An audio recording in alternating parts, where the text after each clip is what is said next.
Salut à tous, c'est Ilyes, j'espère que vous allez bien. On se retrouve aujourd'hui pour une nouvelle vidéo après le débrief de l'UFC Paris. Cette fois-ci, j'ai vraiment envie de me concentrer sur le protagoniste principal justement de cette deuxième édition de l'UFC Paris qui était un grand succès.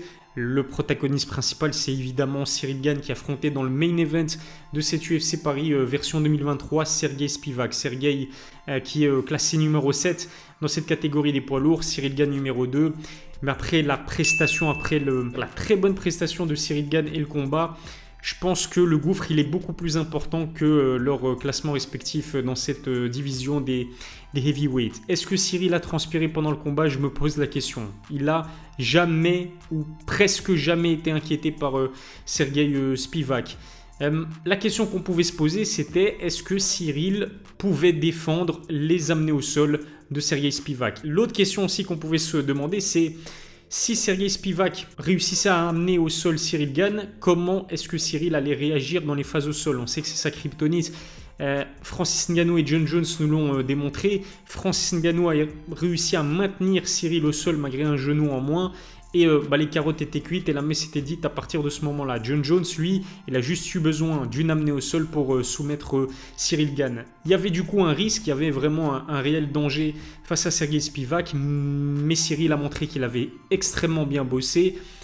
Notamment au niveau de sa défense des amenés au sol justement, son sprawl il était plutôt impressionnant. Je pense qu'à un moment donné dans le combat, il a carrément réussi à prendre le dos de Serghei Spivak et Serghei, il était sans défense en fait. À partir du moment où il a compris Serghei qu'il ne pourrait pas amener Cyril Gane au sol, franchement c'était compliqué pour lui parce qu'encore une fois, strikingment parlant, il n'y avait pas photo, il y avait vraiment un monde, une dimension d'écart entre les deux combattants. Cyril, comme à son habitude, c'est pas nouveau, mais ses mouvements, ses déplacements, pour un combattant de 113 kg, sont tout simplement incroyables. On a l'impression de voir un Israel Adesanya en termes de déplacement, de mouvement à 113 kg. C'est incroyable, énorme et excellente plutôt gestion de la distance.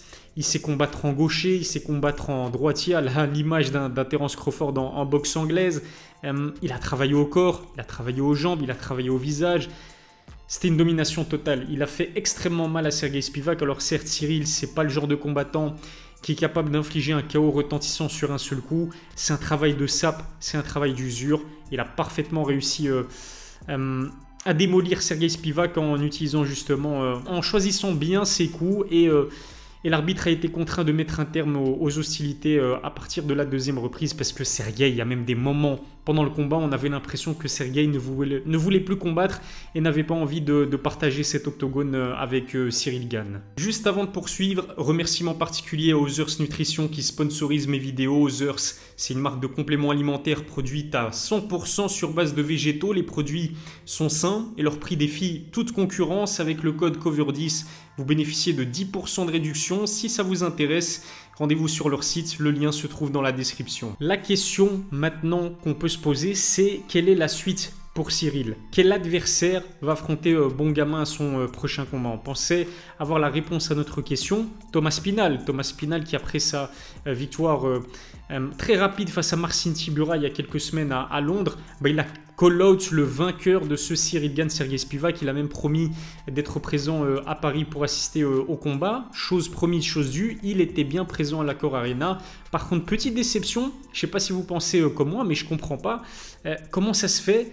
Pourquoi est-ce que Thomas Spinal n'est pas rentré dans l'octogone pour un petit face-à-face? Ça aurait pu être sympathique. On l'a vu récemment, c'est la stratégie mise en place par l'UFC avec notamment Israel Adesanya qui est rentré dans l'octogone après la victoire de Dricus du Plessis face à Robert Whittaker. On a eu aussi la même chose avec Sean O'Malley qui est rentré dans l'octogone pour faire un face-à-face avec Aljamain Sterling après sa victoire contre Henry Cejudo. Moi, je pensais vraiment qu'on aurait eu droit à un face-off entre Thomas Spinal et Cyril Gane. Ça n'a pas eu lieu. D'ailleurs, en interview post-combat, Cyril, il a confié qu'il n'était pas intéressé à l'idée de se mesurer à Thomas Spinal. En conférence de presse d'après-combat, il en a dit un peu plus. En fait, c'est pas qu'il n'est pas intéressé par Thomas Spinal, c'est juste que son objectif, il est clair. Il veut absolument un nouveau title shot. Ce qui lui ferait un troisième, voire même un quatrième title shot si on prend en compte le title shot pour la ceinture intérimaire chez les poids lourds.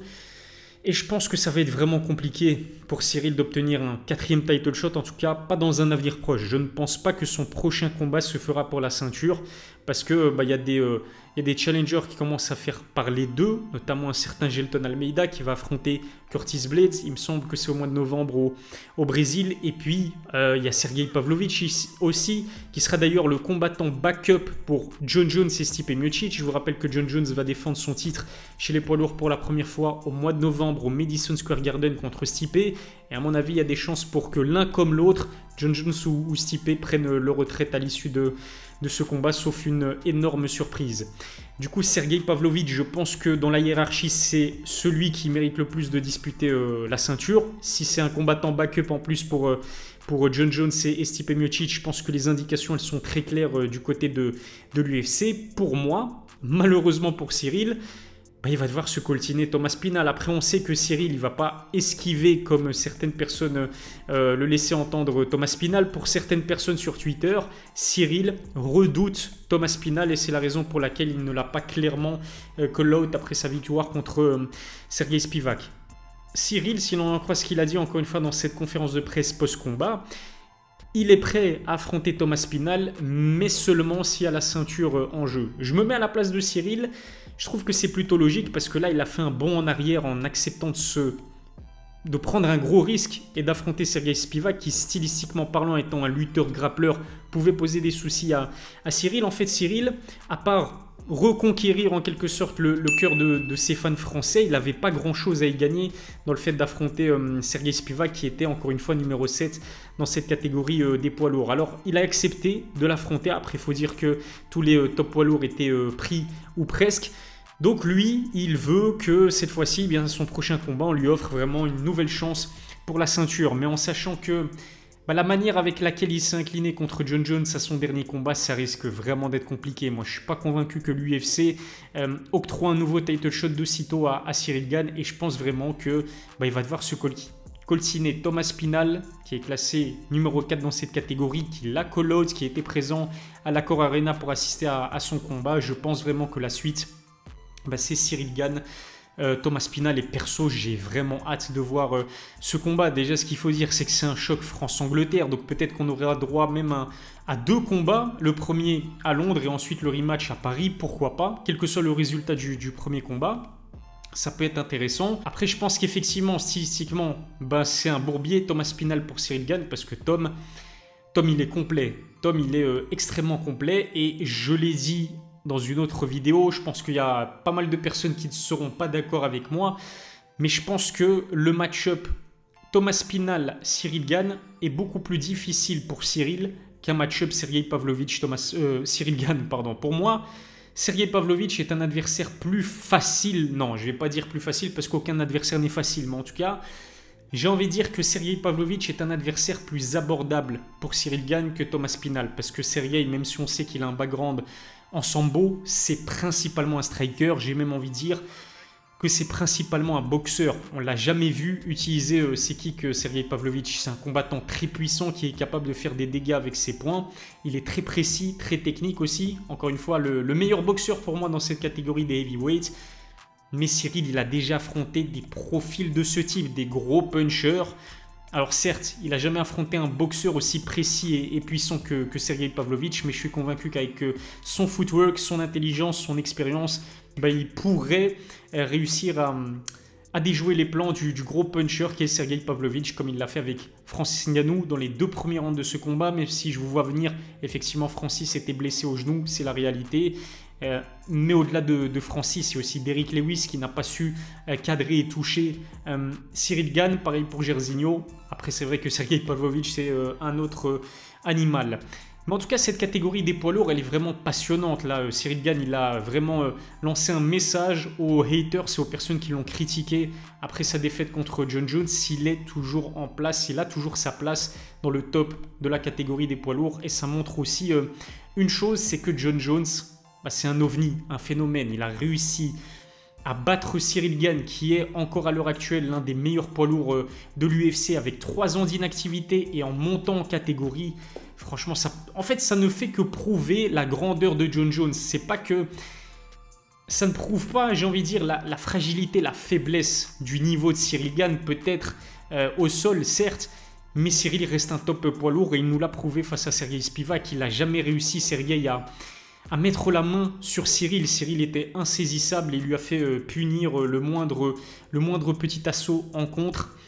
Et pour moi, dans cette catégorie des heavyweights, Cyril est le meilleur striker avec, je pense, Jon Jones, en tout cas le striker le plus technique et le plus complet. Je pense que j'ai tout dit. Mention spéciale pour le public parisien qui prouve qu'il est l'un des meilleurs, si ce n'est le meilleur public.